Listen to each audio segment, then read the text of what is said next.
안녕하세요, 김원준입니다. 안녕하세요, 호란입니다.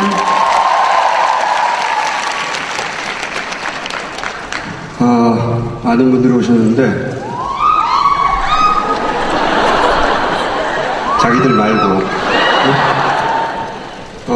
제가 여기 들어오면서 궁금했어요. 그분이 오셨는지 모르겠는데, 손 들어보세요. 조현호 총장. 안 오셨나? 네. 아쉽네. 오셨으면 저희 김용민과 함께 급 만남을 제가 추진합니다. 호란 씨 안녕하세요. 네, 안녕하세요. 반갑습니다. 저 오늘 이 자리에 있으니까 역시 김어준 총수의 인기를 실감할 수가 있네요. 아까 처음에 저희가 이렇게 등장을 했잖아요. 영상이 끝나고. 그러니까 이제 화면에 등장 장면을 카메라로 잡아서 보여줍니다.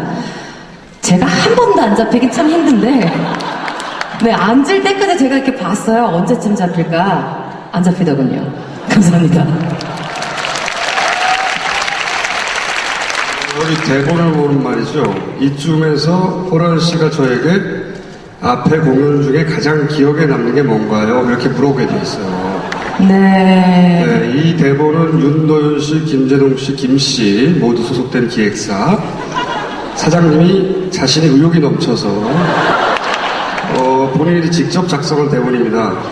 그리고 그 대본에 대한 미팅을 저희가 사전에도 했었고 오늘도 대기실에서 잠깐 했는데요. 김어준 총수님이 그러시더라고요. 대본대로 가지 마십사 라고. 네, 각오하고 올라왔습니다.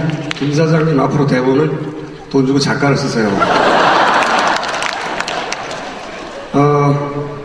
호란 씨 제가 대기실에서 봤는데 네, TBS보다 훨씬 미인입니다. 고맙습니다. 지금 여기 계신 분들도 동의하시는지 모르겠지만 많이 동의하신다면 교실을 혼자만 갖고 있지 마시고요. 트위터에 올리세요. 그래서 확산시키세요. 아시겠죠? 제가 그 질문을 드린 이유는 뭐냐면 저는 어때요? 저의 감상이요? 아니 지금 이렇게 이미 슈퍼스타님께서 저 따위의 감성이 필요하신가요? 저의 미모는 어떻습니까? 사진이나 매체를 통해 봤을 때보다 훨씬 파괴력 있습니다.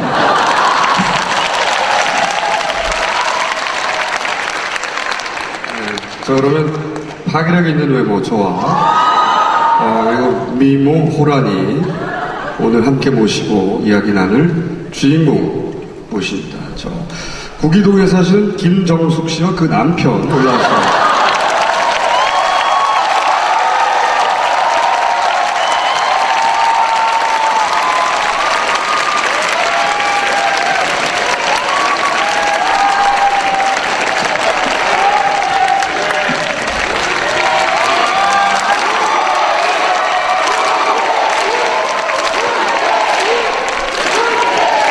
여러분, 여기서, 문재인 이름을 연호하면 선거법 위반이 됩니다. 그렇죠. 김정숙을 외쳐주세요.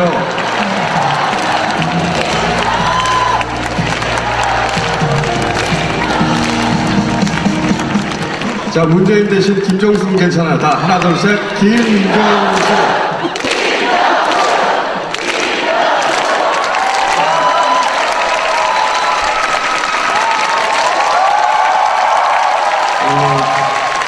앞으로 뭔가 힘을 받아서 연호하실 때는 문재인 말고 김정숙을 외쳐주세요.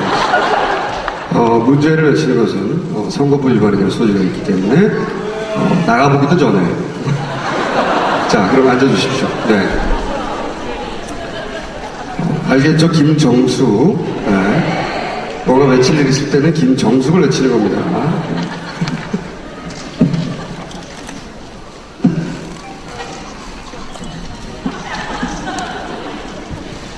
자, 두 분 자기소개부터 해주십시오. 네, 저는 부산시 사상구 엄궁동에 살고 사상구 국회의원 문재인의 부인이고요. 지금은 오늘 아침에 대선 출마 선언했네요. 네.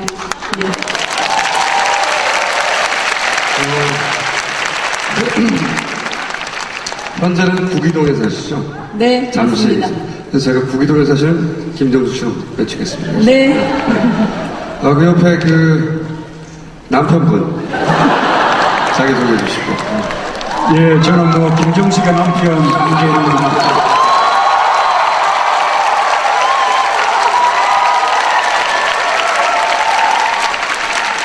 오늘 낮에 출마 선언하고요. 오늘 이제 그 첫 번째 발걸음으로 여기 왔거든요. 근데 여기가 제 모교입니다. 이 모교에서 여러분 뵙게 돼서 더 반갑습니다. 저도 제 목표이기도 합니다.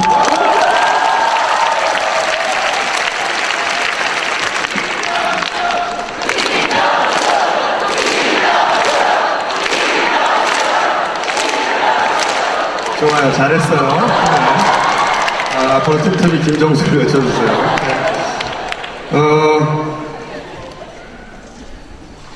제가 이번에 이제 김정숙 씨 남편, 공식 무대 사회 두 번째입니다. 제가 첫 번째 한 게 언제인 줄 아십니까, 호란 씨? 뭔가요? 제가, 한 3년 전부터 인터뷰를 하자고 그렇게 따라다녔는데, 절대 인터뷰를 안 해주셨어요, 이 남편이. 왜 그러셨을까요? 그러다가 작년에 본인이 책을 냈습니다. 책이 잘 안 팔리자 저를 부릅니다. 책 장사를 하겠다고. 사실인가요? 김정숙 남편님? 예, 그 제 책 내고 그 북 콘서트 첫 번째 네. 그 사회를 보셨어요.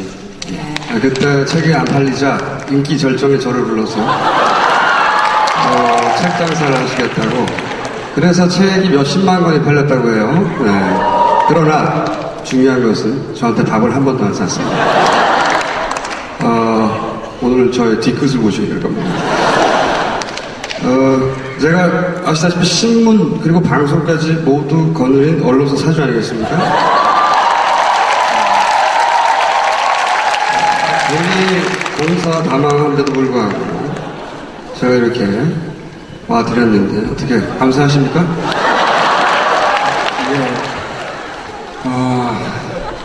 그때부터 우리 이제 김총수가 이제 제 등을 떠밀어 가지고 드디어 이제 오늘 여기까지 왔거든요.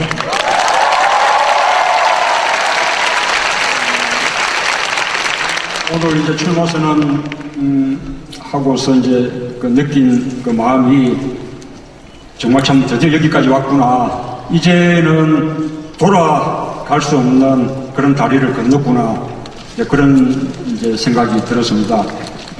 그래서 이제는 이제 앞만 바라보고 올인할 일만 남았다. 우리 이제 우리 김우준 총수 뭐 프로그램대로 하면 이제 닥치고 올인이죠. 그런데 우리 김 총수도 그동안 이제 제 등을 떠민 뭡니까 공이 있는 만큼 앞으로 좀 책임을 많이 져주셔야 돼요.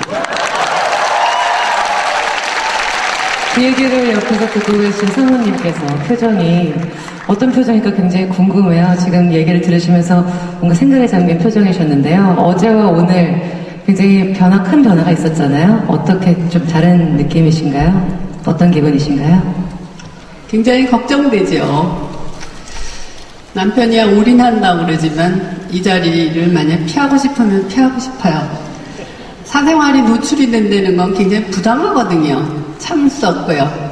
그리고 남편이 지금까지 인권 변호사로서 아주 성실하게 지금까지 살았고요.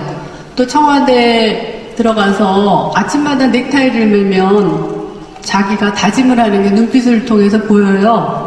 국가에 충성해야지 되고 국민한테 봉사해야지 되고 자기 자신을 다잡아야지 된다 그러면서 굉장히 그러는 걸 보면 참 안타깝고 안쓰러웠어요. 그러나 이제 그건 또 가야 될 길이라서 있었는데 또 그 이후에 이제 노무현 재단 일을 해서요. 굉장히 열정을 가지고 책임감을 가지고 하시기에 이제는 이만하면은 개인이 사회나 사람들에게 할 수 있을 만큼은 성실하게 참 최선을 다해서 다 했다. 이런 생각을 하고 이제는 좀 피하고 싶다, 쉬고 싶다 이런 생각을 했는데 오늘 이렇게 엄청난 일을 저지르고 나니까요. 정말 안타깝죠. 조마조마하고요.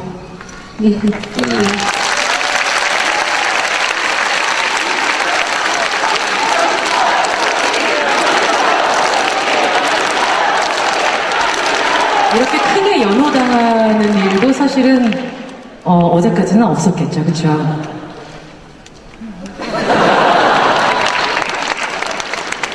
고기동 사실은 김정숙 씨에게 저도 이렇게 중요한 날, 저 개인적으로 굉장히 중요하게 생각하는 질문 하나를 드릴까 합니다. 인쇄는 얼마나 버셨어요? 책 인쇄. 인쇄는 저는 전혀 관여하지 않았어요. 얼마가 들어왔는지도 모르고 몇 % 받는지도 몰라요. 저는 오로지 지금 처음 결혼하고 나서부터 봉급 몇 % 자기 정해주면은 그거 받고 지금까지 살았어요.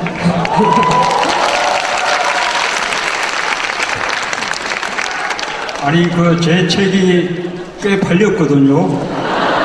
그래서 또 계속 또 잘 팔릴 참인데 그 순간에 우리 김어준 총수가 뭐 했죠? 아주 닥치고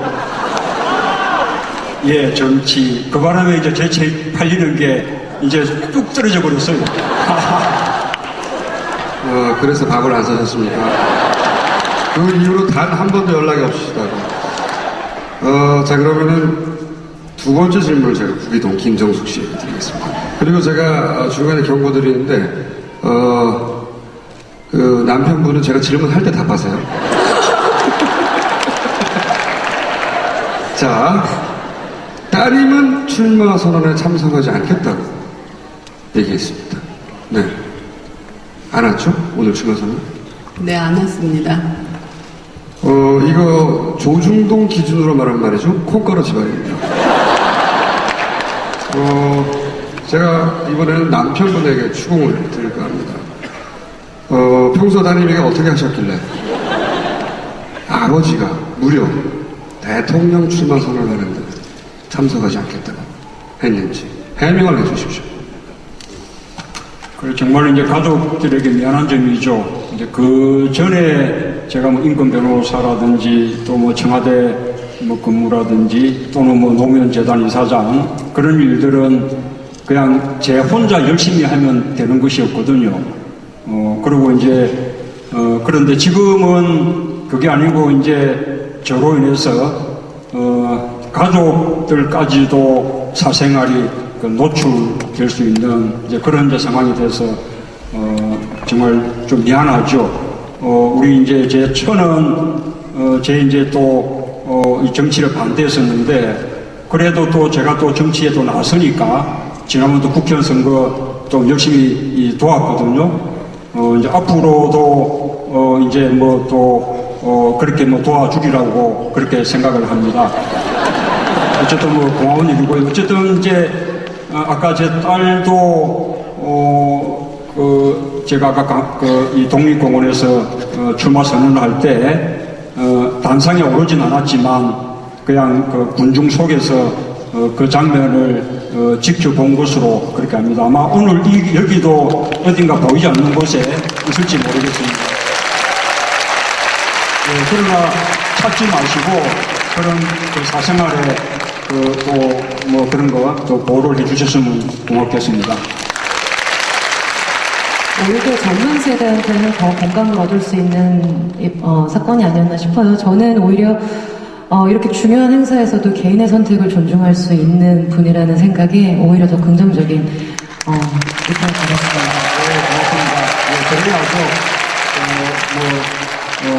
각자 자기 역사가 있는 것이니까 우리 이제 또 딸은 이미 이제는 제 딸일 뿐만 아니라 이제는 이제 그 결혼을 해서 남편도 있고 그다음에 또 아주 또 소중한 또 아이 저한테는 손자가 되죠. 이제 그 가정을 또 이제 책임져야 되는 입장이니까 마땅히 그 의사가 존중되어야 된다고 생각합니다.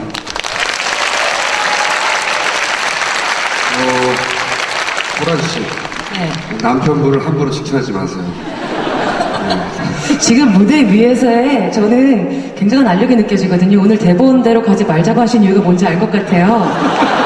근데 오늘 남편분의 기세를 보면요. 김호준 씨도 그냥 마냥 공격만 하고 계실 것 같진 않거든요. 자, 네, 파이팅! 제가 이 사연을 며칠 전에 들었어요. 그 탁현민 씨가 이렇게 얘기를 했습니다. 따님이 도저히 설득이 안 된다. 그러면서 이렇게 얘기했다고요. 아버지 출마도 개인적으로 반대다. 아버지가 절대 자기를 위해서 나서고 있는 게 아니라는 것을 알지만 이건 아버지의 일이고, 그리고 아버지는 단 한 번도 가족에게 무엇인가를 강요하거나 따르라고 한 적이 없다. 정말로 따님에게 한 번도 자신의 뜻을 따르라고 윽박지르거나 혼내신 적이 없습니까? 남편? 예, 그래서 이제 여기에 이 가족이 함께 왔으면 좋겠다고 그렇게 우리 이제 탁현민 교수가 이야기를 해서 저는 그렇게 강요하기 어려우니 우리 탁 교수가 한번 설득을 해보시라. 그래서 아마 전화를 했는데 방금 이렇게 말하면서 이제 거절을 했다는 겁니다. 그래서 제가 이제 그 이야기를 또 딸이 지한테 이제 알려왔어요. 그런데 이제 우리 딸이 우리 탁 교수나 우리 김호준 총수 광팬이거든요. 그래서 제가 야니 오면 우리 탁 교수며 김호준 총수며 사인 받아주실 거다. 예, 그렇게 이제 꼬셨는데 어쨌든 뭐 무대 위에 오르는 것은 싫다는군요. 한 번도 윽박지르는 적은 없다 이거죠. 예, 뭐. 자, 그럼 호란 씨, 고기동 김정수 씨에게 확인해 주세요. 사실인가요? 옆에서 보시기에 사실 어렸을 때부터 지금까지 뭐 아이를 키우시다 보면은 사춘기일 때도 있을 것이고 뭐 입시도 있을 것인데 윽박지르거나 강요한 적은 없다. 사실입니까? 그래서 굉장히 속이 터졌어요. 사춘기 때 부모로서 교육시키면서 애도 잡아야 될 땐 잡고요. 그래야 되지 않아요? 그런데 우리 남편은 뭐든지 다 괜찮고 그러니까 애가 엄마가 그러지 말라 그러면은 아버지한테 쪼르르 전화를 해요. 아버지 엄마가 이렇게 했는데 나 안 해도 돼? 그러면 그래 그래도 된다. 아니 딸한테는 꼼짝을 못하겠어. 어떡해.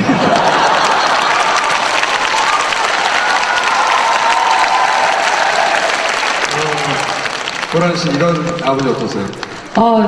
황홀하죠. 딸로서는 정말 너무 좋은 아버지시죠. 네, 저희 아버지는 사실 좀 엄격한 편이시긴 했는데요. 그래도 사실 딸이 기댈 때는 아빠거든요. 마지막에는 잘하는 때는 네, 따님이 참 행복하셨을 것 같다는 생각이 듭니다. 네, 자식을 이 독립된 인격체로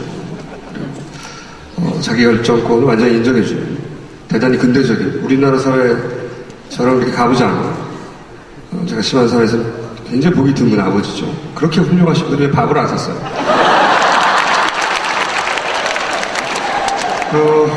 따님이 이런 얘기도 추가를 했습니다. 노무현 아저씨 가족들 보셨잖아요.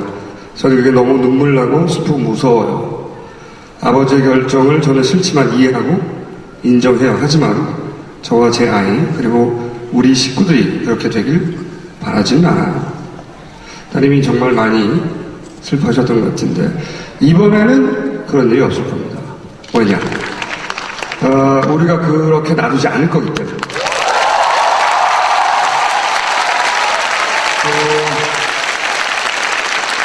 여러분들도 그런 일이 일어나도록 그냥 놔두지 않으실 거죠? 네, 그러면 지금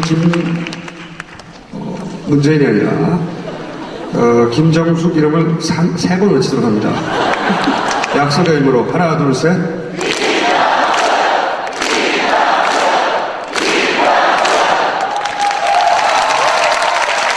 자, 약속했어요. 다른 이야기로 넘어가겠습니다. 두 분이 이 캠퍼스에서 커플이었다고. 그 엄혹한 시절에. 남편분이 말이죠. 점잖게 생겨가지고. 호란 씨, 이 대목을 집중 추구해 주십시오. 커플이었다고 하는데. 제가 추원해야 되는 건가요? 그렇죠. 네. 사실 당시 이제 김성수 사모님께서는 성악을 전공하고 계셨는데, 당시 경희대, 지금도 그렇고요. 경희대 음대라면 우리나라 최고의 음대입니다.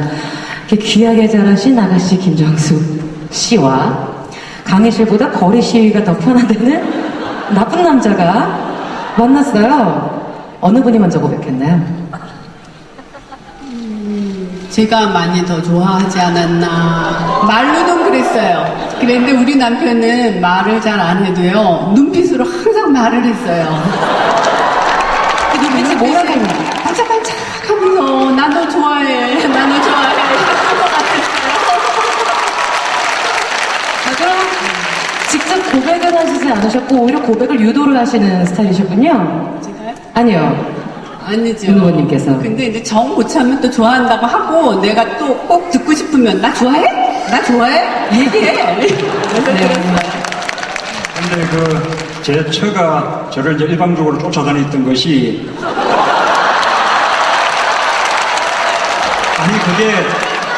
그게 물리적으로 그럴 수밖에 없었어요. 저는 이제 이렇게 사귀고 난 이후에 이제 뭐 붙잡혀가지고 이제 구치소에 수감되고 또 이제 또 석방되고 난 이후에는 또 곧바로 또 군대에 갔었거든요. 그럼 또 이제 또 제대하고 난 이후에는 학교 복학이 안 되니까 그때는 저 절에 가서 고시 공부를 했었는데 그러니 이제 뭐 구치소에 면회와야 돼, 뭐 또 군대에 또 면회와야 돼, 또 뭐 절에도 또 와야 되죠. 그렇게 뭐 물리적으로 늘 그렇게 쫓아다녔어요. 지금 말이 나와서 말씀인데 사모님께서는 그런 상황에 사실 주변 어른분들의 걱정도 많으셨을 것 같고요. 친구분들의 우려도 많으셨을 것 같은데 두렵지는 않으셨나요? 그때는 옳은 일을 하니까요. 두렵지는 않았고 내가 나서서 해야 될 일을 남편이 대신 해주니까 그냥 묵묵히 보는 것을 대신 해준다는 생각으로 열심히 면회 다녔어요.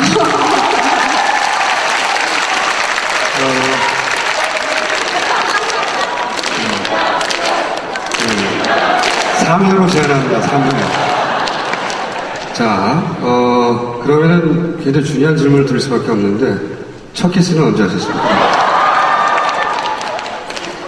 만난 지 얼마 만에 하셨습니까? 남편분이 만난 지 얼마 만에? 좋아요. 한 번 하고 난 다음에 얼마나 자주? 누가 먼저 하자고 했는지, 어디서, 낮에 밤에. 사실 이건 저희가 뭐 개인사를 파헤치기보다는 당시의 시대상을 좀 읽기 위해서. 그렇죠. 네, 당시의 연애는 어떤 식으로 진행이 되었는가를 저희도 좀 알아야 되잖아요. 사생활 침해예요. 이것은 그리고 후보 검증이라고 볼 수 있죠. 과연 정상적인 과정을 거쳤는가. 네. 그리고 이제 그 시절은 요즘하고 좀 달라서 이제 손 한 번 잡는데도 시간이 걸리고 또 이제 손잡고 나면 그때 이제 어깨 정도까지 손이 가는데 또 이제 한참 시간이 걸리고 뭐 그럴 때였거든요. 그렇게 이제 해 나가다가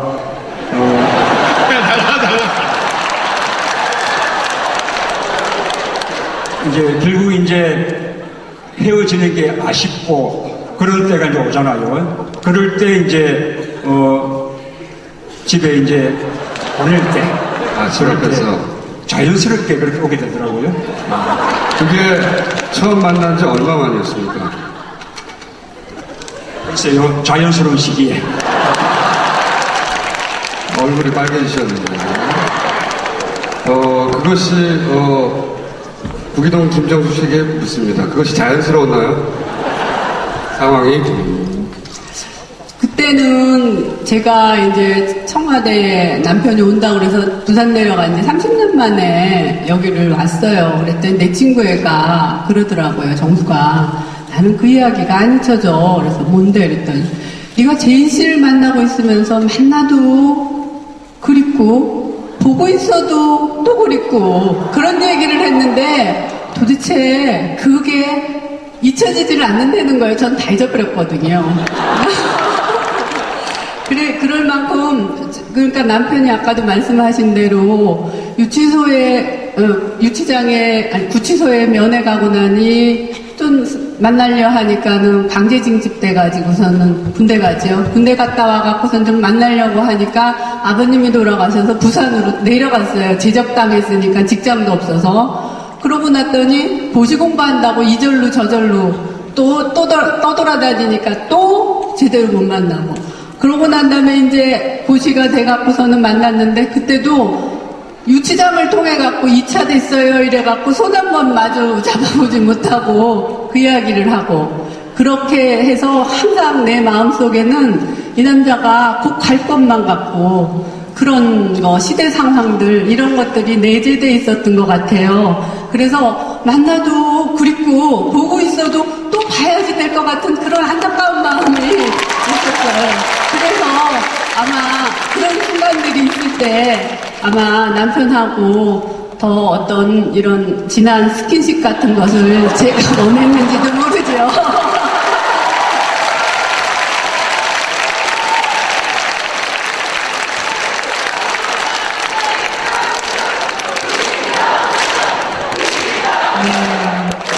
굉장히 여성으로서 감동받고 있었거든요. 보고 있어도 그립다니 정말 절절한 사랑이구나 했는데 스킨십으로 마무리를 해주시네요.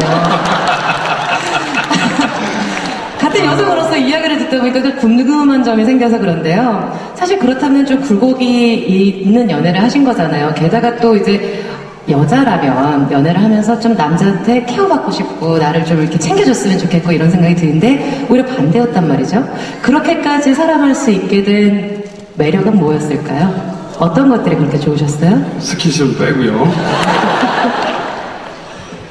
아까도 말씀했지만은 이렇게 얘기는 안 하지만 눈이나 이런 거에서 어떤 수줍은 듯하지만 아주 진실되면서, 그러니까 서울 남자들의 말 막 하는데 그런 것과는 틀린 정말 어떤 말할 수 없는 그런 게 느껴지더라고요. 저도 그러고 뭐 그게 기술이었는지 모르겠어요.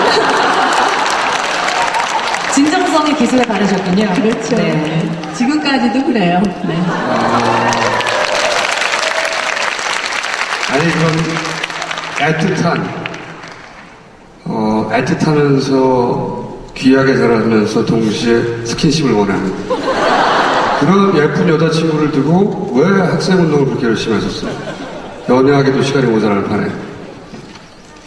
이제 사실은 이제 어찌 보면 그만큼 순수했다고도 할 수 있는데, 또 한편으로는 이제 세상 물정을 몰랐던 거죠. 그 학교에 이제 제적당하고 복학될 기약은 없고, 이제 그런 것이 얼마나 이제 그 참 어려운 상황이라는 이제 그런 현실적인 생각, 계산 같은 게 없으니까 이제 그렇게 이제 할 수 있다는 생각이 들고요. 저도 이제, 그렇게 해서 한 7년 연애했거든요. 결국 이제, 점점점 노처녀 돼 가는데, 뭐 사실은 이제 장래에 대해서 제가 제대로 잘 이렇게 이 보살펴 줄 수 있을 것이다라는 아무런 이제 무슨 보장 같은 게 없지 않습니까? 그런 게 이제 저로서는 굉장히 큰 남자로서 이제 책임감, 좀 부담이었는데, 어쨌든 그래도 뭔가 막연하지만 하여튼 뭐 이 잘 될 거다. 뭐 뭘 해서든 우리가 못 살 것인가, 이런 이제 그러니까 어떤 대책 없는 뭡니까 뭐 용기랄까 뭐 그런 것이 두 사람을 이제 지탱시켜 줬다고 생각하고요. 근데 뭐 어쨌든 뭐 이게 오늘까지 그 많은 어려움이 있었지만 그 이르렀으니까 정말 좀 그런 운명 인연에도 고맙고, 또 이제 정말로 우리 좀 고맙죠. 네.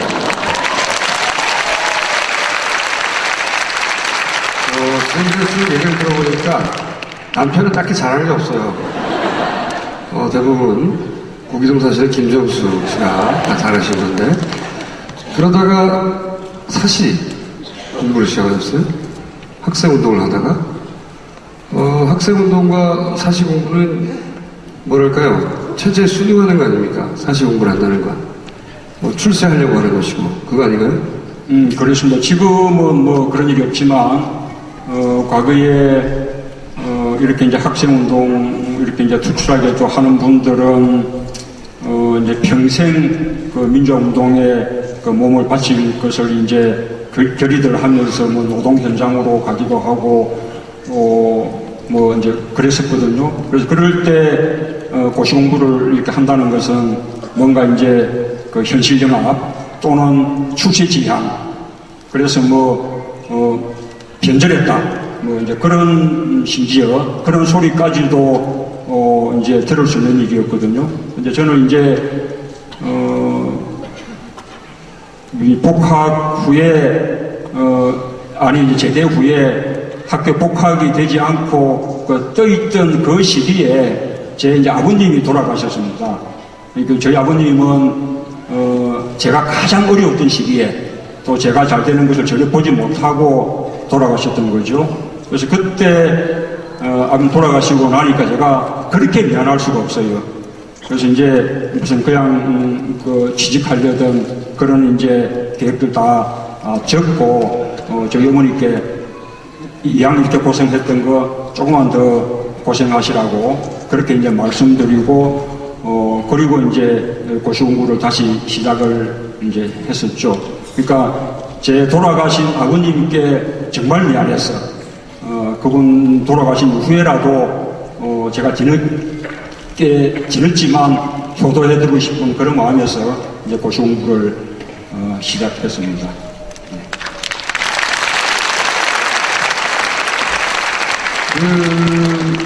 드라마틱한 연애를 하게 되면 뭔가 절절한 에피소드 같은 게 있잖아요. 거기에 대해서 집중 추구해 주십시오, 호란 씨. 사랑에 빠지면 주변에서 보기에는 굉장히 닭살스러워지죠. 둘만의 애칭이 생기고 둘만의 은어가 생깁니다. 두 분은 또 여기 있네, 또 여기 왔네 라는 멘트를 주로 사용을 하셨다고요. 어떤 이야기인가요? 이제 12.6 사태가 나면서 남편이 드디어 복학을 했어요. 그래갖고 이제 그전에는 이절저절로 이제 고시 공부를 하러 다녔을 텐데 학교 측이 이제 배려로 장학사에 기숙사에 이제 들어오게 됐거든요. 그랬는데 그때 저는 이제 직장에 다녔어요. 그래 이제 고시 공부를 뒷바라지 한다는 이제 애인의 명목으로 경동시장에 가갖고 인삼 6년근 하고 뭐 토종꿀 해갖고 막 비비고 이래갖고 엄마 몰래 갖다 주면서 이제 세타도 짜서 주고 공부 열심히 하라고 이제 갔는데 기숙사에 사람이 없다고 그래서 여기를 이렇게 학내를 왔더니 12.6 사태가 끝나고 나서 12.12 사태가 나니까는 그때 이제 민주화해봄이 왔다고 막 했는데 전두환 때 12.12 이제 군사 내란이 일어나니까는 갑자기 이제 사람들이 이제 막 다시 애들이 이제 데모를 하고 그럴 때니 우리 남편이 공부하러 들어왔다가 후배 핑계를 대면서 얼마나 몸이 들썩였겠어요. 그러니까는 여기 기웃 저기 기웃 왔다가 남편이 저쪽에 있는 거예요. 그래서 슬슬슬슬 의대 쪽으로 가고 얼굴을 내려 보면서 씩 웃으니까는 처음에 씩 웃어요. 그래 이제 안 되겠다 싶어갖고 이제 제가 이제 감시조로 여러 번 왔는데 아니네 나를까 본관에 있지 입구에 있지 뭐 여기 있지 그러니까 우리 남편이 날더러 하는 얘기가 미안하니까 후배 밑에 이렇게 하더니 아유 또 왔네 그러더라고요. 그러고 났는데 이제 드디어 12.12가 끝나고 나서 5.18 되기 전에 민주화해봄이 끝나고 나서 이제 위수령이 내릴래나 뭐 이제 광주 사태가 나기 전이었는데 서울역으로 이제 애들이 광주에서 막 저기 광화문에 있을 때였어요. 근데 제가 세종문화회관에 근무했었거든요. 그랬는데 세종문화회관 계단 앞에 경희대학교 애들이 쫙 있는 거예요. 저쪽에는 무슨 대학교 이랬는데 아 여기 설마 또 왔을까. 내가 그래가지고 끝나자마자 막 갔어요. 아니나 다를까 한가운데 또 버티고 앉아있더라고요. 그래서 내가 또 있네. 그랬어요. 그랬더니 우리 남편이 아유 또 왔네. 그러더니 야 여기 앉아라 앉아. 그러더니 나랑 저기 지금 아주 재밌대. 서울역으로 가고 있으니까 같이 가자는 거예요. 그래갖고 그때 직장 생활을 해서 하이힐을 신고 광화문이 그때 차가 안 다녔거든요. 하이힐을 신고 광화문까지 그냥 쫓아갔어요. 그래서 또 있네 또 왔나봐 생겼네요. 아니 그렇게 꼬름사는 스웨터까지 챙겨주시는 극진한 여자친구신데 또 나가실 때마다 얼굴이 아른아른하지 않으시던가요? 그래 말입니다. 그러니까 이제 어쨌든 아까 80년 올해는 드디어 이제 그 시 대열에 함께 썼다는 거 아닙니까?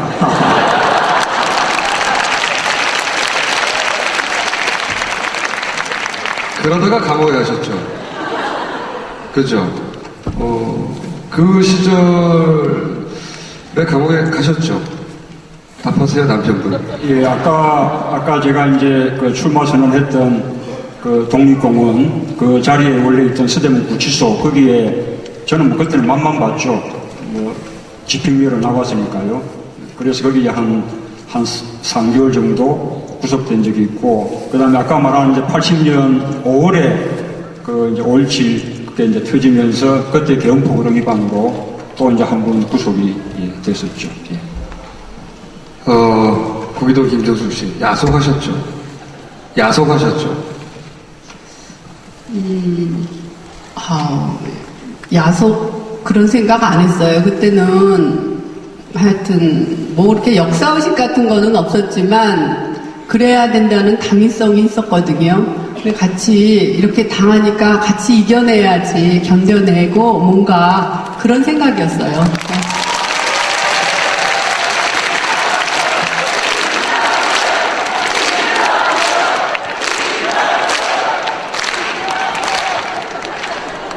그렇게 절절하게, 애틋하게 밖에서 지켜주시고 하셨는데, 결국 결혼을 하고 나서는 집안일을 잘 도와줍니까? 남편분이? 바깥에 나가서는 아주 멋진 페미니스트예요. 집안에서는 완고한 경상도 남자지요. 네. 경상도 남자들 원래 무투투해요. 저도 경상도 남자인데, 혹시, 저도 경상도에 태어났습니다. 혹시, 평소 생활 중에 사랑한다는 말을 자주 하나요? 제가 유도한다고 그랬잖아요. 듣고 싶으면 유도해요. 유도하면 해주시나요? 하면 해주시긴 하시나요? 10번에 한 번? 10번에 한 번. 본인이 스스로 하신 적은 없고요. 잘 안 하죠. 근데 눈빛으로 말한다고 그러잖아요. 제가 그럼 한을 풀어드리겠습니다. 구기동 남편 자리에서 일어나 주시고요. 자리에서 일어나주시고요. 자리에서 일어나시라고요.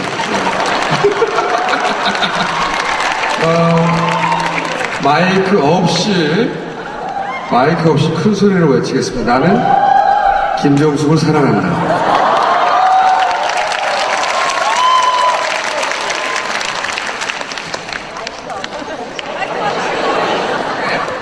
마이크 없이 크게. 야호 자세로 해주세요. 아니 제가 이제 평소에는 잘 못했지만 이 북콘서트하는 무대에서 한번 정말로 많은 분들 앞에서 그때도 제가 시켰어요. 정말로?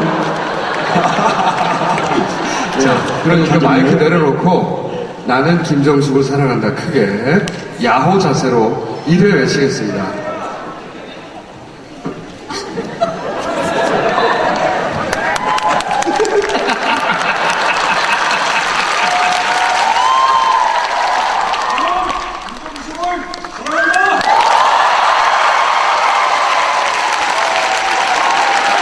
한 번 더. 좋네요, 정말. 제가 조금 있다가 알아서 시킬 테니까 걱정하지 마세요. 네.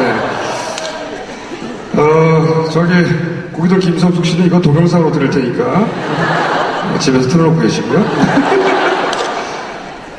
그런데 옥중에서 당시 굉장히 어려웠죠. 사법고시 합격하셨습니다. 이거 대단한 겁니다, 진짜. 그리고 나서 사법연수원을 또 차석으로 졸업하셨죠. 네. 공부 좀 하셨어요. 네. 운동만 한 게 아니라 그렇게 맨날 데모만 했는데 혹시 자신만의 공부의 비법 대선 승리법 이런 거 궁금하지 않고요. 제 나름대로 노하우들이 있는데요. 이렇게 한두 가지만 조금 소개를 해드리면, 공부뿐만 아니고, 우리가 그냥 일반 책을 볼 때도 마찬가지인 것 같습니다. 보통 이제 우리가 책을 며칠 동안 이렇게 이제 다 읽고 나면, 보통으로 이제, 아이고, 드디어 다 읽었구나 하고 이제 책을 그냥, 밀쳐놓고 책꽂이 꽂아버리지 않습니까? 이렇게 공부하는 독서든, 우리가 그냥 교양 삼아 하는 독서든, 좀 책을 좀 다 읽고 난 이후에 잠시 그냥 한 10분 이렇게 잠시 그 책의 내용을 다시 한번 머릿속으로 보는 그런 버릇, 그런 습관들이 굉장히 좋은 것 같습니다. 나중에 그 책의 내용을 머릿속에 정리하고 기억해 두고 하는데 굉장히 큰 도움이 되는 것 같습니다. 그 한 번 더 반추해 보는 게 책을 한 번 더 읽는 것 같은 그런 효과가 나거든요. 또 하나 이제 말씀드리면 요즘은 좀 다른지 모르겠습니다. 옛날에는 이제 뭐 이 사법시험 이러면 그 고시 공부를 2년, 3년 이렇게 이제 아주 긴 세월 동안 공부를 해야 되지 않습니까? 이제 그럴 때 이제 페이스를 유지해가는 게 중요한데 저는 이렇게 이제 보통 보면 아주 이제 공부할 각오를 이렇게 해가지고 이제 공부하는 스케줄 계획을 세워 나가는데 그것을 이제 자기가 정상적으로 공부를 하면 할 수 있는 양을 기준으로 보통 계획들 세우거든요. 그런데 이제 제가 이제 권하고 싶은 것은 그러지 말고 한 70%나 80% 정도 하면 다 할 수 있는 정도로 계획을 세우는 거예요. 그러면 중간에 예를 들면 다른 일이 생겨가지고 무슨 하루나 잠시 4시간이나 이렇게 못하게 되더라도 그게 금방 이제 복구가 되고요. 그 다음에 또 꾸준히 또 잘 하게 되면 목표를 막 초과 달성하게 되니까 스스로 이제 뿌듯해지죠. 그러면 또 초과 달성한 만큼 모아서 뭐 여행을 간다든지 하루 또 뭐 술도 한잔 마시면서 논다든지 이렇게 이제 할 수 있어서 이 목표 이 계획을 아주 낮춰 잡는 게 대단히 중요하다는 그 경험을 많이 했습니다. 읽은 책 내용의 단축 그리고 여유 있는 계획이 중요하다는 말씀하셨습니다. 지금 기말고사 끝났나요? 아직 기말 시즌이죠? 네, 참고하시기 바랍니다. 공부하는 분들한테 도움이 많이 될 것 같은데요. 이런 식으로 공부를 하셔서 연수원을 졸업하신 후에요. 지금으로 말하면 김앤장 같은 굉장히 유명한 대형 로펌에서 스카우트 제의도 받으셨다고 알고 있습니다. 그런데 모두 거절을 하시고 부산으로 다시 내려가셨죠. 서울에서의 탄탄대로를 뿌리치고 부산으로 내려가신 이유가 뭘까요?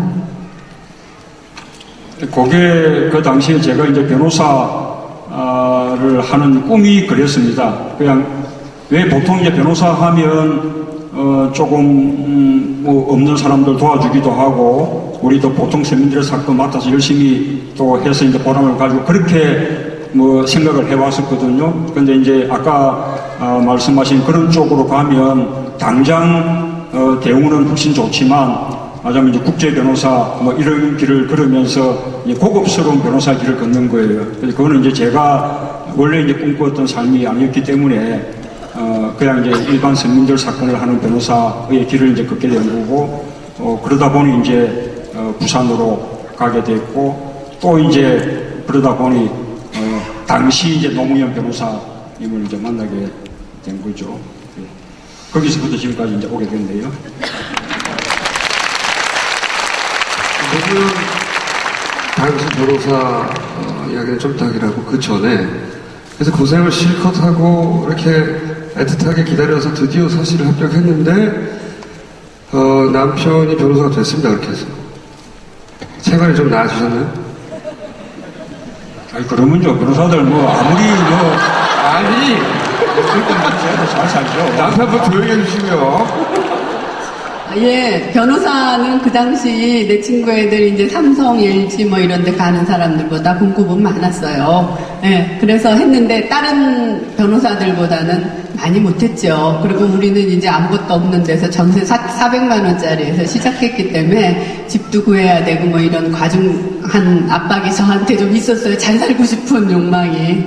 그랬는데 우리 남편이 딱 월급을 갖다 주면서 책정을 하더라고요. 그러면서 하는 얘기가 나는 앞으로 인권 변호사, 노동 변호사를 할 것이다. 다른 변호사처럼 많은 수입료를 원하지 말고 이 봉급으로 살도록 해라.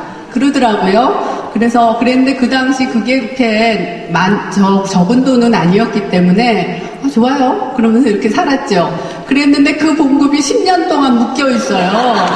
애 둘 낳고 크는데. 그래서 이제 드디어 큰애가 국민학교를 들어가서 이제 모두 하고 돼서 이제 봉급 좀 올려달라고 얘기를 하니까 아 그래 공무원이 올해 몇 %가 올랐지? 이러면서 3%가 올랐네?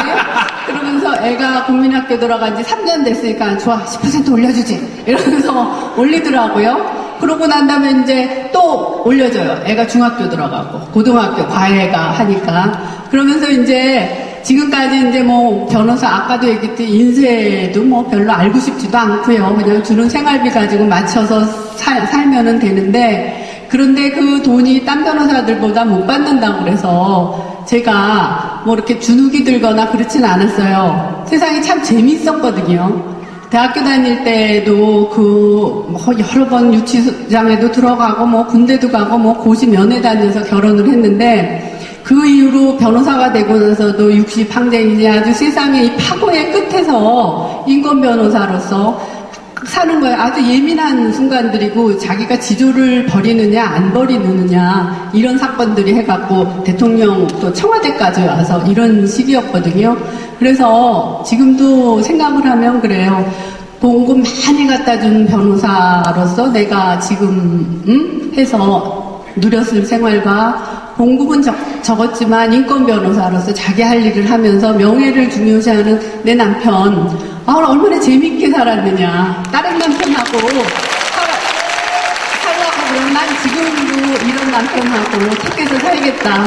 그렇게 생각합니다.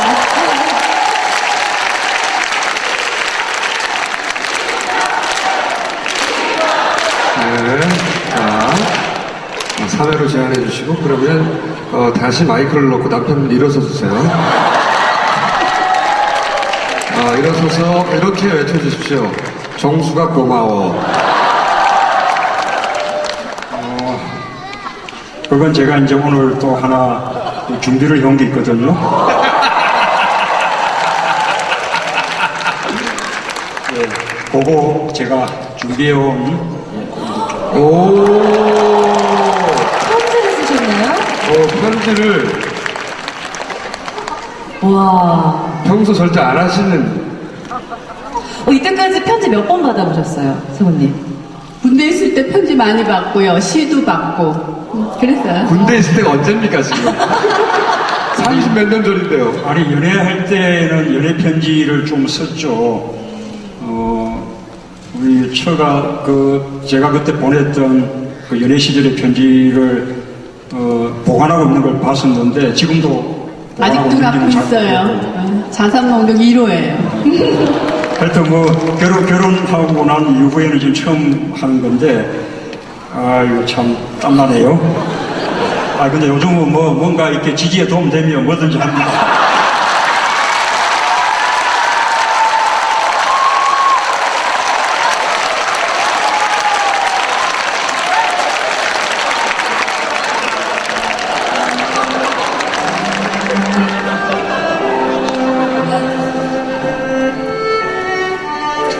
우리 처음 만난 날 법대 축제에서 만난 당신 참 해맑았습니다. 내가 수감 생활할 때도 또 군대 가 있을 때도 또 내가 고시 공부를 할 때도 늘 당신은 내 곁에 있어 주었습니다. 우리 사랑하고 결혼하고 소중한 아이들을 얻고 이제 귀여운 손자까지 생기고 함께 여기까지 왔군요. 아이들을 잘 키워줘서 또 어머니를 잘 모셔줘서 그리고 늘 바빴던 남편을 잘 챙겨줘서 고맙습니다. 내가 그냥 평범한 남편으로 곁에 있어주기를 바랐던 당신의 소박한 소망을 지켜주지 못하게 되었습니다. 나는 오늘 나의 결심을 국민들에게 밝혔습니다. 이 나라의 대통령이 돼서 국민들 삶을 바꾸고 나라를 바꿔보려 나섰습니다.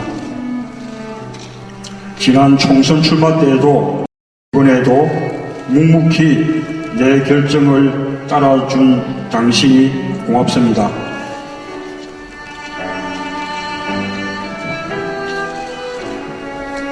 이제 힘든 여정이 우리를 기다릴 것입니다. 결심한 이상 나는 다 견뎌낼 자신이 있습니다. 그리고 이길 자신이 있습니다.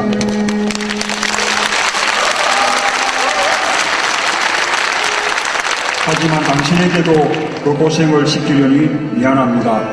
지금까지 그래왔듯 묵묵히 참고 감당해 주겠지만 미안한 마음은 어쩔 수 없네요. 오늘 출마 선언을 할 때에도 출마 선언 후 첫 행사인 이 자리에도 당신과 준용이가 함께 해주는 의미를 생각해 봤습니다. 국민들이 바라는 건 소박한 행복입니다. 내가 훌륭한 남편, 훌륭한 아빠였는지는 모르겠습니다. 하지만 우리 가정의 평범한 행복에 늘 감사한 마음입니다. 마찬가지로 위대한 대통령이 될지는 모르겠습니다. 그러나 국민들의 평범하고 소박한 행복은 꼭 지켜주는 대통령이 되고 싶습니다. 저희를 당신과 같이 열심히 하고 싶습니다. 당신을 만난 게 축복입니다. 당신이 곁에 있어 다행입니다. 처음 만나 지금까지 늘 당신은 나의 사랑하는 아내입니다.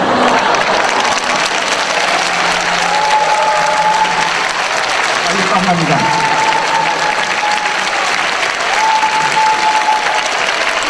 얼굴이 새빨개지셨어요, 노무님께서.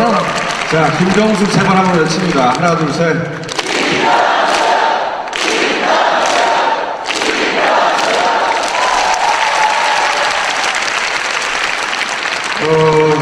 그 첫 직장에서 노무현 전 대통령을 만났습니다. 그리고 만나자마자 같이 일하기로 결심하셨다고 하셨는데, 왜 만나자마자 같이 일하기로 결심하셨어요? 예, 이제 변호사를, 그때, 아까 이제 사부임서 마치면서 사실은 이제 판사, 임용 지망을 했었는데, 과거에 이제 시위 전력 때문에, 이제 인간이 되지 못해서 이제, 뭐, 어쩔 수 없이 변호사 개업을 하게 됐거든요. 그래서 이제 부산으로 가게 됐고, 이제 그분 만나게 됐는데,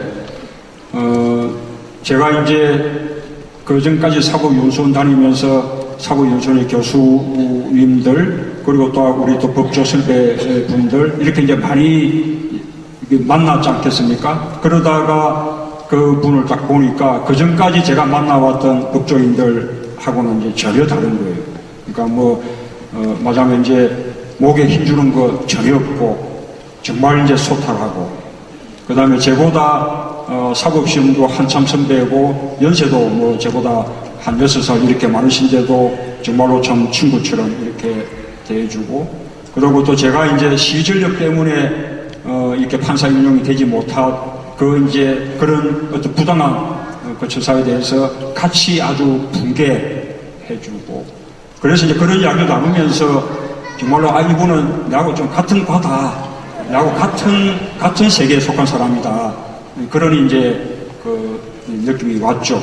그래서 첫날에 그냥 함께 그 변호사 사무실을 동업하기로 그렇게 이제 그분이 제의를 하셨고, 제가 또 거기에 이제 받아들였고, 그래서 그때부터 이제 긴 세월을 이제 그분과 함께 변호사를 하게 됐고, 또 변호사 이제 그만두고 난 이후에도 또 청와대에 가서 제가 좀 모셨고, 그분이 돌아가시고 난 이후에도 제가 또 이제 그분의 기념사업, 추모사업을 하는 노무현재단을 또 맡아서 이렇게 이제 해왔고, 이렇게 정말 긴 세월을 그분하고 이제 동행을 해왔는데, 정말 좀 운명 같다는 생각을 합니다.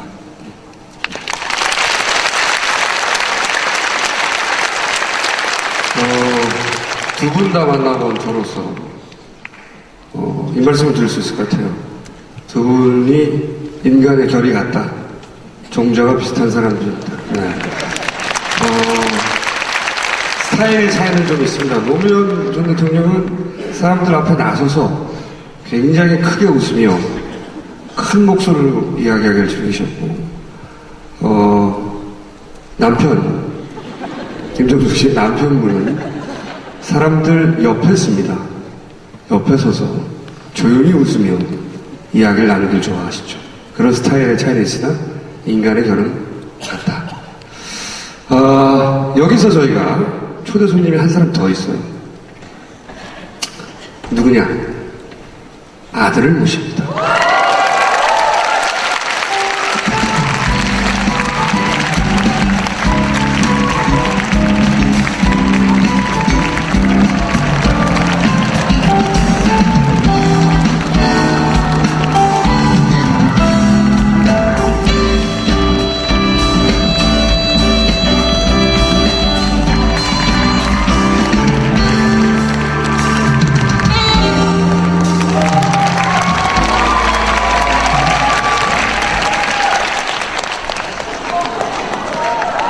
안녕하십니까. 문준용이라고 합니다. 저는 사실 아들이 올라온 건 반대였어요. 잘생겼기 때문에. 잘생긴 남자들이 같은 무대에 서는 걸 싫어하는데. 네, 역시 관객석이 벌써 술렁술렁 거립니다. 잘생긴 거, 네, 모두들 다 알고 있는 것 같아요. 네, 그렇게 저고요. 본인 소개 좀 해주시죠. 지금 현재 어떤 일 하고 계시죠? 저는 요즘 미디어 아티스트로 활동하고 있고 가끔씩 시간 강사도 하면서 살고 있는 아들입니다. 아들에게 질문하기 전에 엄마에게 먼저 질문을 하겠습니다. 그러니까 쭉 듣다 보면 이 남편분이 자신에게 굉장히 엄격했단 말이죠. 자식들에게도 그렇게 엄격했습니까? 아니죠. 하는 행동이나 이런 거에 대해서는 아까 우리 딸내미한테 했듯이 개인의 의견을 상당히 존중해줬어요. 저는 이제 따라가야지만 했지만. 그래서, 그런데 이제, 경제적인 면이나 이런 면에서는 자신의 처지도 있고, 나의 처지도 있고 해갖고, 애한테 좀 서울에 유학 보내고 나서 좀 그랬네요. 아주 최소한의 생활비를 주고 그랬던 게 마음 아파요. 그래서 아르바이트를 나 엄마 뭐뭐뭐뭐 했다고 그러면서 막 하는데 그래도 내가 너 등록금 줬잖니? 이러면서 그리고 노동의 가치는 돈을 벌어봐야 알아. 이러지만 한없이 남편을 보고 좀 속상했죠. 쳐다보고. 아니, 이거야 아들에게 늘 더해주고 싶은 그런 이제 엄마의 마음이고, 별 부족함이 없이 제가, 근데 이 지점에서 아까 따님에 대한 이야기를 할 때랑 조금 입장이 역전되신 것 같아요. 아까 따님에게는 어머님께서 좀 엄격하셨고, 아버지께서는 조금 이렇게 풀어주시는 분위기였는데, 어때요? 문지호 씨에게 직접 묻겠습니다. 어떤가요? 그 차이가 느껴지시나요? 예, 아버지 거짓말 하시는 거고요. 실제로 저희가 좀 체감상으로 알기 쉽게 알려주세요. 아마 제가 알기로는 00학번이신가요? 네, 00학번이신데 당시에 용돈이 얼마였나요? 30만 원? 30만 원. 30만 원으로 30만 원에 하숙비가 포함되어 있습니까? 예. 하숙비로 얼마 나가나요? 그때 월세 30만 원짜리 방에 3명이 같이 살아서 10만 원씩 냈어요. 10만 원씩. 하숙비 포함해서 30만 원. 차비나 책값도 포함된 겁니까? 예, 이게 다 포함된 건데, 아니, 근데 그 아버지가 스타일이 이제 적든 많든 필요한 내역을 합리적으로 설명을 하면 이제 적든 많든 주시는 스타일이었거든요. 근데 이제 그때는 제가 좀 젊어서 사서 고생을 한번 해보고 싶어서 제가 안 받은 게 있죠. 아버지하고 짜고 나오신 것 같은데. 그럼 문진영 씨의 답변을 들으니까 두 분 다 멋있게 보일 수 있는 최선의 답변을 해주신 것 같아요. 네, 멋지네요.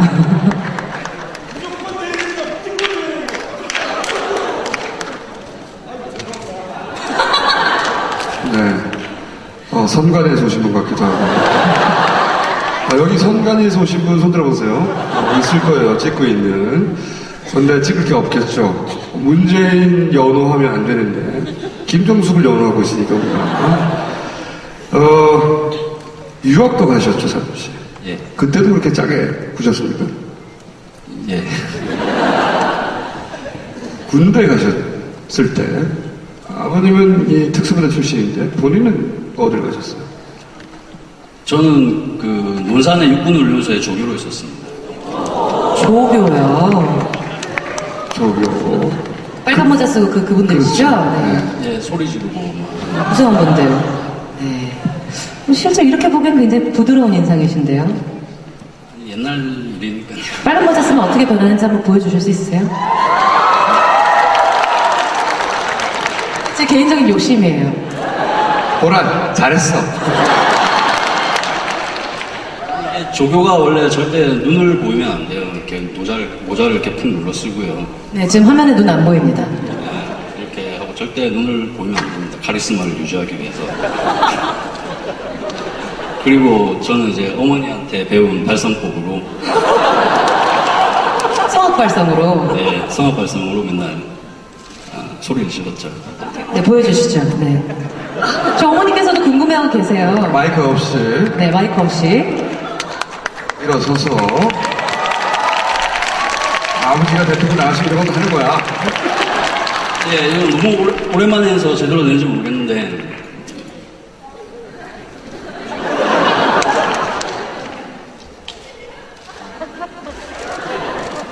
맞춰 앞으로 야!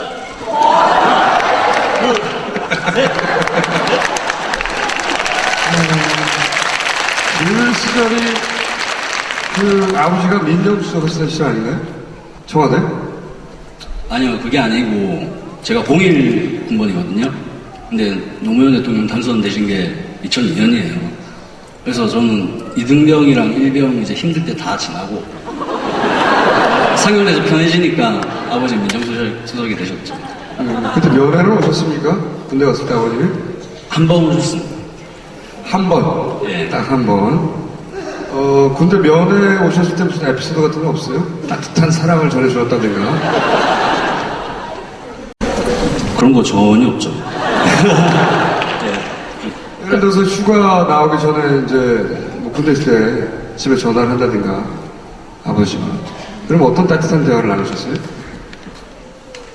그 말씀이 되게 없으세요. 잘 아시다시피. 그래서 이제 저도 전화를 많이 안 했는데 근데 패턴이 항상 똑같았어요.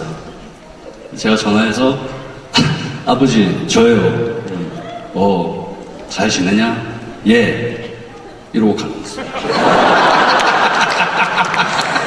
줄 서서 전화해야 되잖아요. 정말 뒷사람이 좋아했겠네요. 예. 네. 그래서 제가 그냥 끊어버렸죠. 10초이네요. 오늘 대화 끝나는. 어머니한테도 그러세요? 집에서? 이렇게 무뚝뚝하게? 네, 아들의 질문을 직접 들어봐야죠. 평생 지켜본.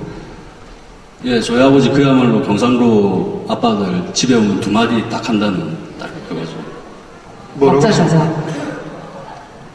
밥도, 그다음에 불 꺼라. 사실 이런 모습이 되게 강직하게 느껴지실 수도 있지만 한참 잘하시던 시절에는 이렇게 사춘기 때 예민하고 이럴 때는 좀 딱딱하게 느껴졌을 수도 있을 것 같아요. 혹시 반항기 때 아빠는 너무 딱딱해 반항하신 적 있으신가요? 반항하면 큰일 나죠. 보수부대 출신이신데. 구체적으로 어떤 큰일이 나나요? 구체적으로 어떤 큰일이 나나요? 격파 당했겠죠. 혹시, 공부를 못해서 이렇게 매를 든다거나 그런 적 있으세요? 공부하라고 매를 든다든가. 아니요. 공부를 하라고 매를 드시지는 않았어요. 그럼 실제로 다른 이유로 매를 든 적은 있구나. 여튼 공부 때문에 때리진 않으셨어요. 그럼 뭐 때문에 뭐 가장 때문에 화를 내시나요? 종아리를 뭐 때문에 맞으셨어요?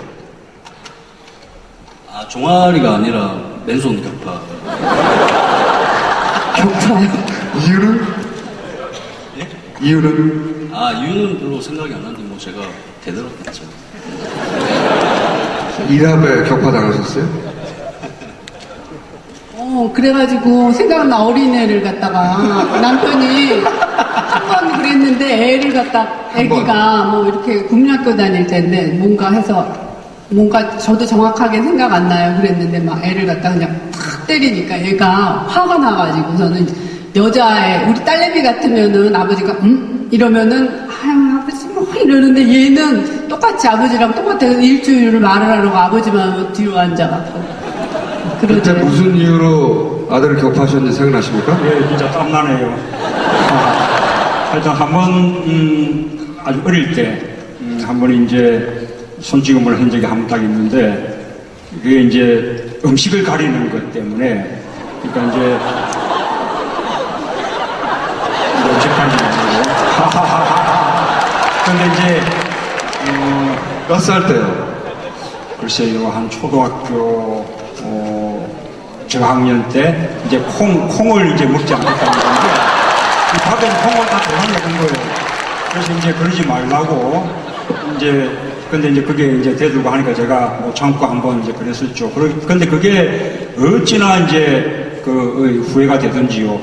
그러니까, 그 이제, 마침 그때 그 이제 후회 때문에 그 뒤에는 오히려 이제 뭡니까 심지어는 고등학교 올라와가지고 고3 때 지금 이제 미디어 아티스트를 하고 있는데 인문계였다가 고3 올라와가지고 미대로 이제 진로를 바꾸고 하는 것도 이제 제가 다 이제 받아들이고 할 정도로 그 뒤부터는 오히려 한번 손찌검을 했던 게 큰 이제 교훈이 돼가지고 그 뒤는 어쨌든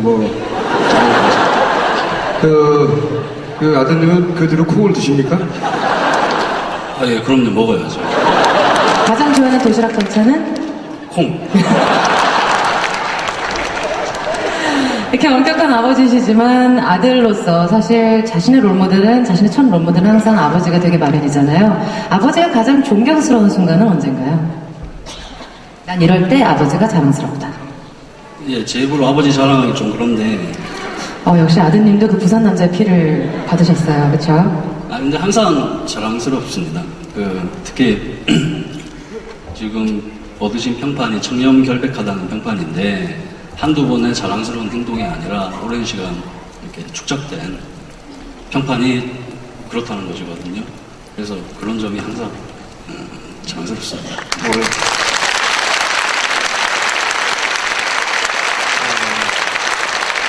원래 제가 항상 하는 얘기지만 검증은 그 인생 자체로 하는 거죠. 네.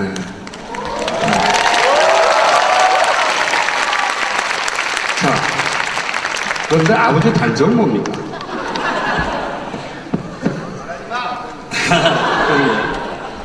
말이 너무 없으시고 이렇게 그런 걸 잘 전달 안 하셨던 게, 아니 근데 오늘 좀 풀리신데 보니까. 아, 평소에 너무 무뚝뚝하다. 예, 그리고 그것을 이제 전달을 안 하니까 상대방이 오해를 하는 그런 게 이제 단점이죠. 그렇다면 그런 아버지인데 아버지가 대통령으로서 자격이 있다고 생각하세요? 아들이 보기에? 자격 있죠. 짰는데 보니까 아버지라고? 왜? 이유가 뭡니까? 아들이 보기에. 근데 반면에 이제 대단히 민주적이신 면모가 있었어요. 항상 가정을 이끌어오면서 항상 설득을 시키려고 하고, 그래도 고집을 부리면 하고 싶은 대로 하게 내두고. 저 같은 경우에는 아까 말씀하신 미대를 진학을 했었는데요. 그게 이제 그때는 아무 말씀 안 하시길래 그냥 저는 하고 싶은 대로 했었는데, 지나고 보니까 정남을 미대로 보내는 게 얼마나 힘든지 알겠더라고요. 그래서 이제 다른 분들도 결국에는 다 이렇게 이해를 해주시고 지지를 해주실 거라고 믿습니다. 아니요, 장남을 미대에 보내는 게 힘든 것은 아니고, 이제, 무슨 예술중학교, 예술고등학교, 또는 일찍부터 입시 미술학원 다니면서 다들 이제 실기들을 배양을 하는데, 고3 갈 때까지 인문계여가지고, 맞아면 입시 미술학원 한번 다녀보지 않은 처지에 미대를 간다고 하니, 그게 과연 이제 가능할지, 그게 이제 걱정이 많이 됐었죠.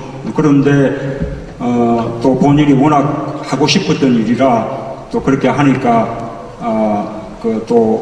잘 해내고 지금 또 아주 보람있게 그렇게 이제 하고 있어서 아주 참 다행스럽게 좋은 결정을 한 것 같습니다. 근데 저는 이게 뭐 특별하게 뭐 이렇게 잘 해주시는 게 아니라 이렇게 뒤에서 묵묵히 이제 가족 가고 싶은 대로 하게 뒤에서 지원해 주시는 그런 가장의 모습이 우리가 바라는 대통령의 모습이라고 생각을 합니다.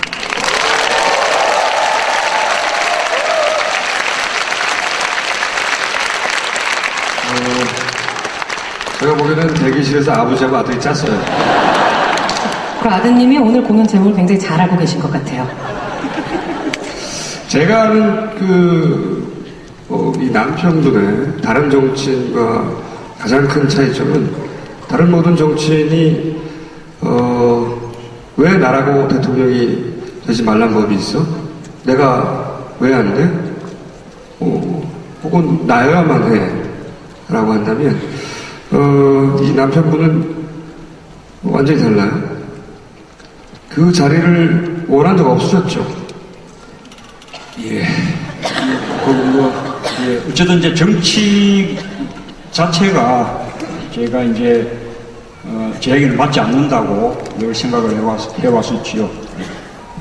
제가 3년 전부터 얘기를 했었어요. 제가 3년 전 노무현 대통령 연결식 때 문재인을 발견했습니다. 발견하고 그 자리에서 제가 벌떡 일어서서 저 사람이 다음 대통령이다. 그리고 나서 이 남편분에게 가서 출마하라고 그렇게 괴롭혔어요. 그때마다 이런 말을 하셔서 그런 상황은 오지 않을 것이다. 그런 상황은 오지 않을 것이다. 그런데 시대가 문재인을 호출하자.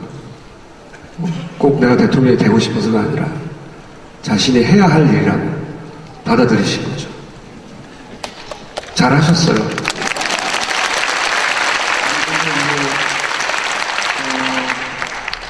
그러니까 원래부터 이제 정치는 저하고 맞지 않다고 또 생각을 해왔던 터에 특히 이제 노무현 대통령을 통해서 그 현실 정치라는 게 얼마나 좀 고통스러운 것인지 그것이 이제 우리 국가나 우리 사회에 얼마나 크게 이제 기여하게 되는 일인지는 잘 모르겠지만 우선은 이제 그 본인이나 또 가족들 그 다음에 주변에 또 가까운 사람들 그런 참으로 참 고통스럽게 만드는 이제 그런 길이지 않습니까? 그런 것을 제가 옆에서 너무나 이렇게 가까이서 생생하게 그렇게 뼈 지켜봤기 때문에 더더욱 이제 정치는 저는 할 수 없는 일이라고 그렇게 이제 생각을 했는데 근데 이제 그렇게 또 생각하면서 정치에 거리를 두고 또 정치가 잘못된 부분을 비판만 하고 있기에는 지금 우리 시대 상황이 너무 이제 암울하죠. 그리고 우리 이제 보통 사람들 삶이 너무 힘들고요. 그리고 이제 정치 자체도 우리 보통 사람들하고 너무 동떨어져서 마치 이제 우리 보통 사람 우리가 이 나라의 주인이고 또 정치의 주체가 되어야 되는데 마치 정치가 어떤 정치 세계 정치인들끼리 자기들끼리 어떤 정치 우리 국민들의 보통 사람들의 삶하고는 완전히 동떨어진 그렇게 자꾸 이제 흘러가고 있는 현실 같은 게 너무 이제 아까워서 너무 안타까워서 제가 이제 기성 정치에 잘 맞출 생각은 맞출 자신은 없지만 거꾸로 기성 정치가 우리 국민들이 좀 바라는 방향대로 이렇게 조금 달라져야 되겠다 그런 생각을 이제 하게 됐고 감히 그 역할을 한번 해보자 그런 이제 결심을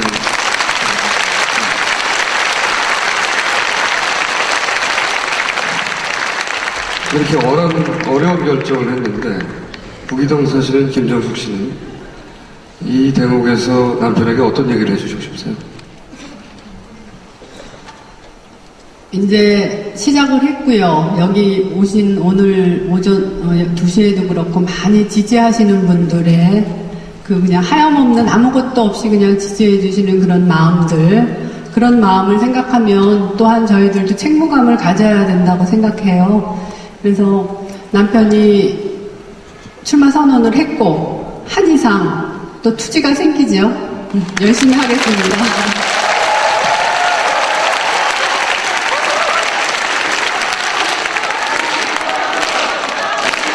자, 김정숙 다시 한번 3회에 걸쳐서 외치겠습니다. 하나, 둘, 셋.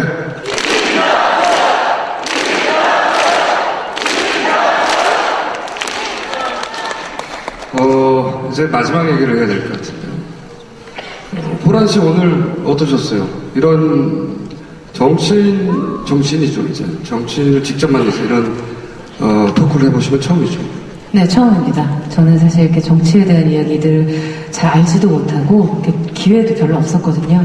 네, 근데 오늘 굉장히 사적인 모습들 많이 볼 수 있어서 감사했다는 말씀 드리고 싶습니다. 남편분은 마음에 드십니까? 아드님이 마음에 듭니다.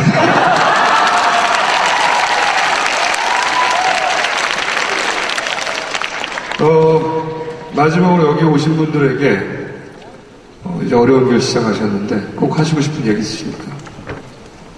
예, 오늘 제가 이제 출마 선언문 제목을 정권 교체, 그리고 정치 교체, 또 이제 시대 교체 그렇게 그 제목을 달았거든요. 정권 교체, 정치 교체, 시대 교체 이렇게 이제 동시에 다 이루겠다는 이제 약속이었습니다. 그런데 그걸 제가 그런 것을 뭐 억지로 그렇게 뭐 만들어내겠다는 것이 아니라 저는 그것이 국민들의 바람이라고 생각하거든요. 그렇기 때문에 당연히 그렇게 가야 되는 일이고 제가 그 앞에 서겠다 그런 뜻을 말씀드린 겁니다.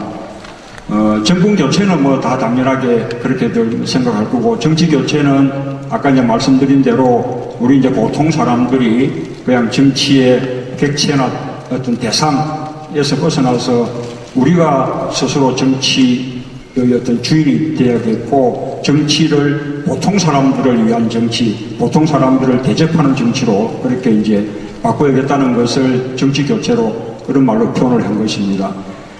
시대 교체라는 것도 마찬가지죠. 이제는 어떤 대기업이라든지 그런 어떤 수출 기업이라든지 재벌 기업이라든지 그런 쪽을 중심으로 한 그런 이제 경제 정책 또는 국가 발전 전략에서 벗어나 가지고 우리 이제 이 보통 사람들을 어떤 중심에 놓는 그래서 중소기업이라든지 또 재래시장 상인이라든지 또는 영세한 자영업자들 이런 사람들 삶을 중심에 놓는 그런 경제 정책, 그런 국가 발전 전략 이렇게 시대가 이제 바뀌어야겠다는 거죠.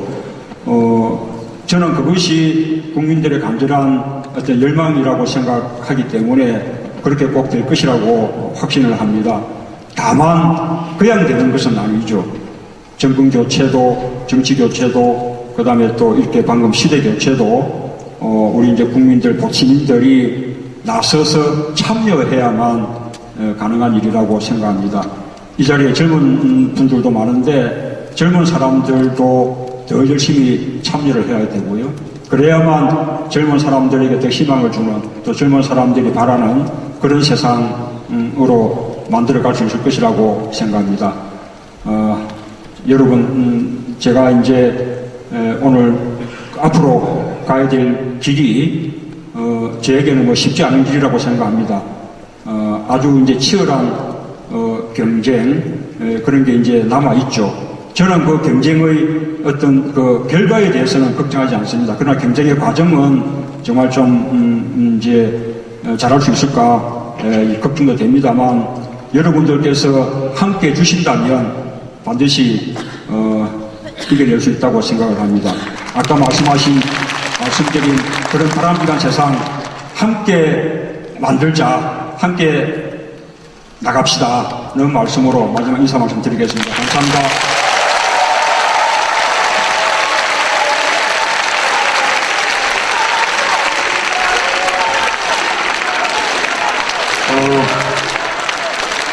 마지막 인사드리기 전에 제가 가장 중요한 공지사항 하나 알려드리겠습니다.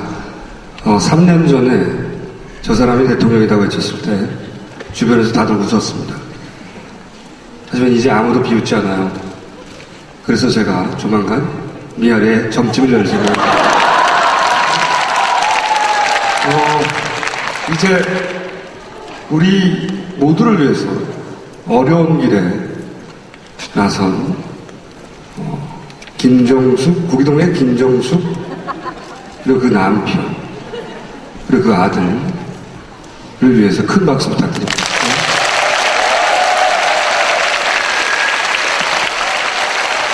자, 김정수 참여 요청.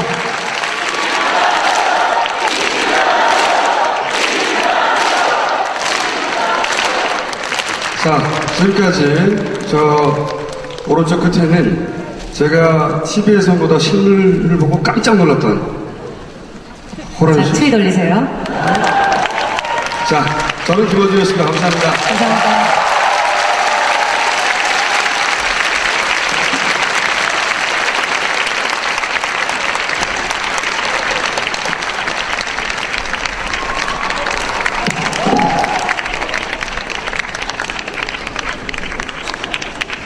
네, 다시 한번 큰 박수 부탁드립니다.